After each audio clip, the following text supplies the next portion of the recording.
Morning class. आज हम लोग अपनी हिंदी व्याकरण का रिवीजन करेंगे। अभी तक हमने आप लोगों को 1 से 5 चैप्टर का PDF क्वेश्चन आंसर वगैरह सब भेज दिया है, लेकिन आज हम लोग 1 से 4 चैप्टर तक का रिवीजन करेंगे जो कि आप लोगों के एग्ज़ाम में आएगा। जो आप लोगों के एग्ज़ाम में आने वाला है हम लोग उसी का आज रिवीजन करेंगे। तो चलिए, पहला चैप्टर है हमारा भाषा। भाषा का हम लोग रिवीजन करते हैं। भाषा कहते किसे हैं, भाषा क्या चीज़ होती है। तो हमने आप लोगों को लिखवाया भी है और समझाया भी था कि भाषा विचारों के आदान प्रदान का माध्यम है। भाषा क्या है कि विचारों के आदान प्रदान का माध्यम है। भाषा के कितने रूप होते हैं, तो भाषा के 2 रूप होते हैं, एक मौखिक भाषा और दूसरा लिखित भाषा। अब बताइए, मौखिक भाषा किसे कहते हैं? तो अपने मन के विचार बोलकर प्रकट करना मौखिक भाषा है। इसे परिवार से ही सीखते हैं। दूसरा क्या है? अपने मन के विचार लिखकर प्रकट करना लिखित भाषा है। अब मौखिक भाषा किसे कहते हैं और लिखित भाषा किसे कहते हैं, ये भी आप लोगों को पता चल गया। अब देखिए, संसार में अनेक भाषाएं बोली जाती हैं। सभी देशों की अपनी अपनी भाषाएं हैं। जैसे इंग्लैंड में अंग्रेजी बोली जाती है, फ्रांस में फ्रांसीसी बोली जाती है, अरब में अरबी बोली जाती है, चीन में चीनी बोली जाती है और रूस में रूसी बोली जाती है। भारत में भी कई भाषाएं बोली जाती हैं। प्रत्येक प्रांत की अपनी भाषा है। जैसे महाराष्ट्र में मराठी, गुजरात में गुजराती, पंजाब में पंजाबी, कश्मीर में कश्मीरी, केरल में मलयालम, तमिलनाडु में तमिल और आंध्र प्रदेश में तेलुगु बोली जाती है। भारत की राष्ट्रभाषा क्या है कि भारत की राष्ट्रभाषा हिंदी है। जो भाषा हम अपने माता पिता अथवा परिवार के सदस्यों से, घर के सदस्यों से सीखते हैं, वह हमारी मातृभाषा होती है। ये हो गया हमारा भाषा। अब हम देखेंगे कुछ लिपियां हैं। लिपि किसे कहते हैं? तो लिपि उसे कहते हैं, जैसे देखिए,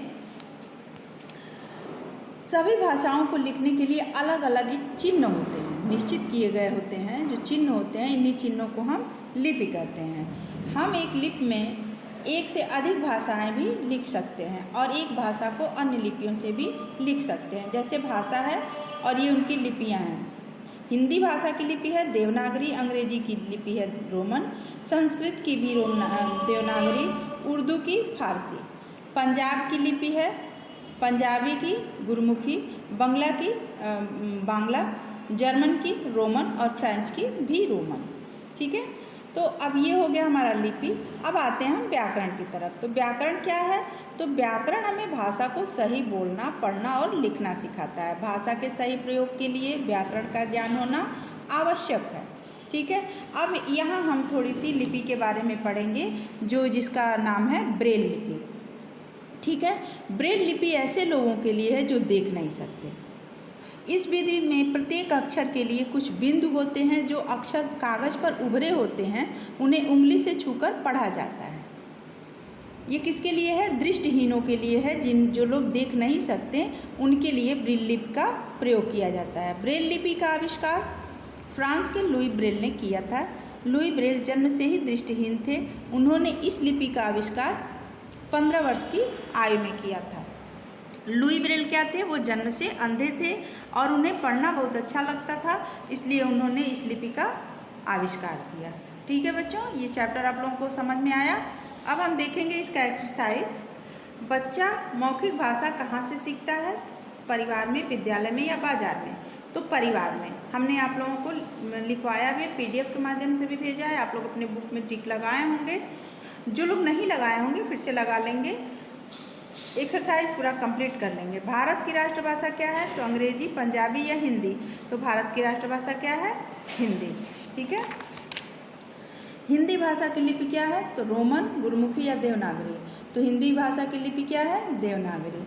अब है दूसरा एक्सरसाइज, खाली स्थानों में ठीक शब्द चुनकर लिखो।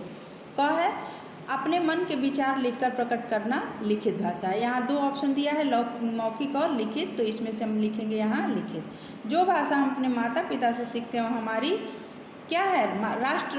राष्ट्रभाषा है कि मातृभाषा है? तो ये हमारी मातृभाषा है, इसलिए यहाँ लिखेंगे मातृभाषा। पंजाबी लिपि की लिपि गुरमुखी है। व्याकरण भाषा के शुद्ध रूप का ज्ञान कराता है। दृष्टिहीन व्यक्तियों के लिए ब्रेल लिपि बहुत उपयोगी है। ठीक है, अब दिए गए वाक्यों में सही के सामने सही और गलत के सामने गलत का चिन्ह लगाओ। भाषा के माध्यम से अपने विचार प्रकट करते हैं, सही है। संसार में केवल अंग्रेजी बोली जाती है, गलत है। प्रत्येक भाषा की अपनी लिपि होती है, ये सही है। ब्रेल लिपि में प्रत्येक अक्षर के लिए कुछ उभरे हुए बिंदु होते हैं, ये भी सही है। ब्रेल लिपि देखकर पढ़ी जाती है, ये गलत है। अब आप लोगों का एक्सरसाइज कंप्लीट हो गया।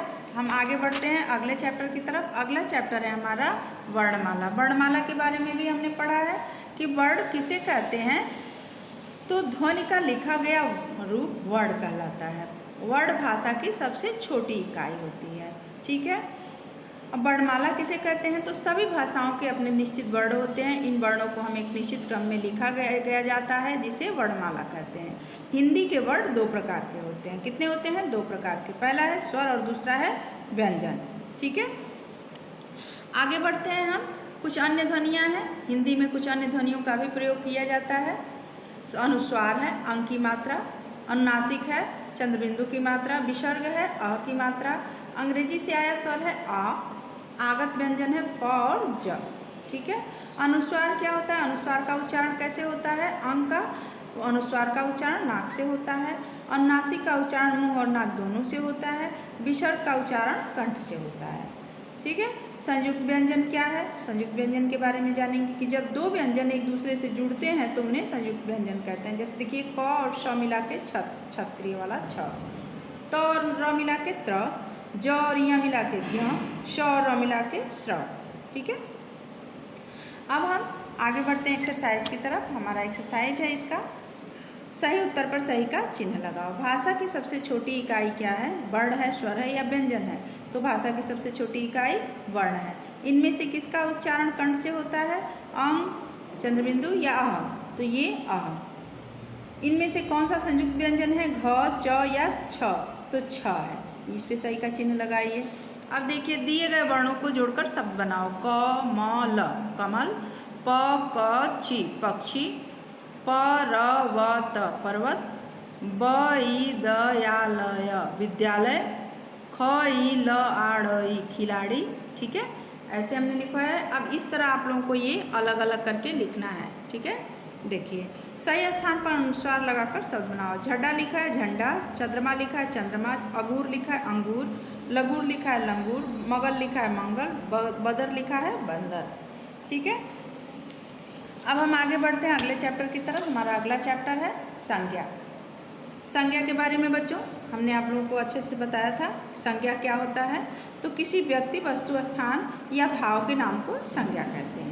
संज्ञा के भेद कितने होते हैं? तो संज्ञा के 3 भेद होते हैं, व्यक्तिवाचक संज्ञा, जातिवाचक संज्ञा और भाववाचक संज्ञा। अब देखिए, व्यक्तिवाचक संज्ञा किसे कहते हैं? तो जो शब्द किसी विशेष व्यक्ति, स्थान, वस्तु या प्राणी के बारे में बताते हैं उन्हें व्यक्तिवाचक संज्ञा कहते हैं।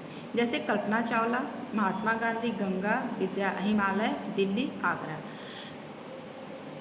अब जातिवाचक संज्ञा किसे कहते हैं? तो जो शब्द व्यक्तियों, स्थानों, वस्तुओं और प्राणियों की पूरी जाति के बारे में बताते हैं उन्हें जातिवाचक संज्ञा कहते हैं। जैसे लड़का, स्त्री, शहर, पुस्तक, मेज, पक्षी, जंतु। भाववाचक संज्ञा किसे कहते हैं? तो जो शब्द किसी व्यक्ति, वस्तु या स्थान के गुण, दोष, स्थिति, दशा या मन के भाव को बताते हैं उन्हें भाववाचक संज्ञा कहते हैं। जैसे मित्रता, गरीबी, स्नेह, बचपन, दुख, क्रोध, लंबाई आदि, ठीक है। ये हो गया। अब इसका एक्सरसाइज हम देखते हैं। इसका एक्सरसाइज है, सही उत्तर पर सही का चिन्ह लगाओ। इनमें कौन सा संज्ञा शब्द है? सुंदर, लिखना, नदी। संज्ञा क्या है? नदी। इनमें कौन सा शब्द व्यक्तिवाचक संज्ञा है? तो सुमन, लड़का और स्त्री। तो इसमें सुमन व्यक्तिवाचक संज्ञा है। इनमें कौन सा शब्द भाववाचक संज्ञा है? पतला, क्रोध या पर्वत। तो क्रोध, ठीक है। अब हम आगे बढ़ते हैं अगले चैप्टर की तरफ। हमारा अगला चैप्टर है लिंग। लिंग क्या होता है? तो जिस शब्द से किसी पुरुष या स्त्री जाति के बारे में बताया जाता है उसे लिंग कहते हैं। देखिए, पुरुष या स्त्री जाति के बारे में बताने वाले शब्द लिंग कहलाते हैं। हिंदी भाषा में लिंग 2 प्रकार के होते हैं, पुल्लिंग और स्त्रीलिंग। जो शब्द पुरुष जाति का बोध कराते हैं उन्हें पुल्लिंग कहते हैं। जैसे लड़का, पिता, शेर, मालिक, कुत्ता आदि, ठीक है। जो शब्द स्त्री जाति का बोध कराते हैं उन्हें स्त्रीलिंग कहलाते हैं, जैसे लड़की, माता, शेरनी, मालिन, कुतिया आदि। ठीक है, अब देखिए कुछ बातें यहाँ याद रखने वाली हैं, वो आपको हम बता रहे हैं। लिंग की पहचान वाक्य के क्रिया शब्दों से की जाती है। क्रिया शब्दों से क्या मतलब है? जो हम करते हैं या जो होता है उसे हम क्रिया कहते हैं। तो ये कह रहे हैं कि लिंग की एक और पहचान कैसे होती है, तो उसके क्रिया शब्दों से होती है। जैसे देखिए, दरवाज़ा खुला है, खुला क्या है? पुल्लिंग है। खिड़की खुली है, तो खुली क्या है? स्त्रीलिंग है। तो दरवाज़ा क्या हो गया? पुल्लिंग हो गया, और खिड़की क्या हो गई? स्त्रीलिंग हो गई। ठीक है, इनके क्रिया से पता चला कि खिड़की क्या है? स्त्रीलिंग है। कैसे है? तो खुली है, मतलब ये स्त्रीलिंग है, इसलिए खिड़की स्त्रीलिंग है। और खुला पुल्लिंग है, तो क्या करेंगे? दरवाज़ा पुल्लिंग है। मेरा, मेरी, किसका, किसकी जोड़कर भी लिंग की पहचान होती है। जैसे मेरा बल्ला, मेरी पुस्तक, किसका कमरा, किसकी बहन। नदी, बोली, भाषा, लिपि के नाम स्त्रीलिंग होते हैं। पहाड़, देश, ग्रह, महीने, दिन, वृक्षों के नाम पुल्लिंग होते हैं। ठीक है, समझ में आया? अब दिए गए स्त्रीलिंग और पुल्लिंग शब्दों को पढ़ो और याद करो। स्त्रीलिंग है, पुल्लिंग है। देखिए, पिता का स्त्रीलिंग माता, भाई का बहन, बेटा का बेटी, दादा का दादी, नाना का नानी, भाई का भाभी। इस तरह ये सब आप लोग पढ़ लेंगे। ठीक है, अब हम आगे बढ़ते हैं एक्सरसाइज की तरफ। एक्सरसाइज है हमारा, सही उत्तर पर सही का चिन्ह लगाओ। धोबी का स्त्रीलिंग क्या है? धोबाइन, धोबिन या धोबियानी। तो सही होगा धोबिन। कौन सा शब्द स्त्रीलिंग है? ताला, सोना, तितली। तो तितली सही है। कौन सा शब्द पुल्लिंग है? मक्खी, पलंग या चाबी। तो पलंग पुल्लिंग है। खाली स्थानों में ठीक शब्द चुनकर लिखें। डैश गाना गा रहा है, इसके क्रिया से क्या पता चलता है कि गायक या गायिका? तो यहाँ लिखेंगे गायक। ठीक है। फूल पर मंडरा रही है, कौन? तितली या बंदर। इसके क्रिया से क्या पता चल रहा है कि तितली मंडरा रही है कि बंदर? तो तितली मंडरा रही है, तितली यहाँ लिखेंगे। पूजा कर रहा है, अमर या लता। तो अमर लिखेंगे। कक्षा में पढ़ रहा है, छात्र या छात्रा। तो छात्र। सारा दूध पी गई, बिल्ली या बिल्ला। तो बिल्ली। ठीक है, इस तरह इन वाक्यों में रंगीन शब्दों का लिंग बताओ। मेरे घर के पीछे आम का पेड़ है, पुल्लिंग। लिपि, हिंदी की लिपि देवनागरी है, स्त्रीलिंग। मुझे अपनी पुस्तक दे दो, पुल्लिंग। होली रंगों का त्यौहार है, स्त्रीलिंग। सूर्य पूर्व दिशा में निकलता है, पुल्लिंग। ठीक है, तो बच्चों ये हो गया आपका चारों चैप्टर का रिवीजन। अब हम आप लोगों को अदर एक्टिविटीज़ के बारे में बता दे रहे हैं कि देखिए, मुहावरे है, तो 1 से लेके 10 तक मुहावरे में आप लोगों के आएगा एग्जाम में। 1 से 10 तक का आप लोग रिवीजन, नहीं 15 तक, 1 से 15 तक आप लोग रिवीजन कर लेंगे, सॉरी। उसके बाद आता है हमारा पर्यायवाची शब्द भंडार। 1 से लेके 20 तक जितने भी ये पर्यायवाची हैं वो आप लोग अच्छे से पढ़ लेंगे। विलोम शब्द है, यहाँ मुश्किल से उतार तक आप लोग पढ़ लेंगे, इसमें से ही आएगा आप लोग के एग्जाम में। फिर ये संस्कृत भिन्नार्थक शब्द 1 से 10 तक, 1 से 10 तक में आप लोगों का आएगा, ये पढ़ लीजिएगा। और वाक्यांश के लिए एक शब्द 1 से 20 तक के बीच में आएगा, आप लोग ये पढ़ लेंगे। ठीक है, अब आगे बढ़ते हैं हम।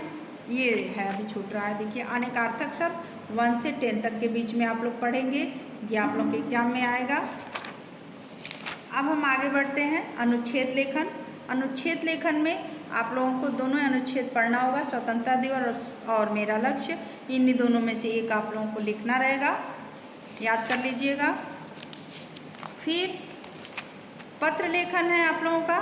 पत्र लेखन में 2 पत्र आएगा, एक ये पहला वाला, तबीयत खराब होने पर 1 दिन की छुट्टी के लिए प्रार्थना पत्र, और खेल कूद के विषय में चाचा जी को पत्र। ये दोनों पत्र में से कोई एक पत्र आप पढ़ लीजिएगा, दोनों पढ़िएगा, एक ही लिखना रहेगा।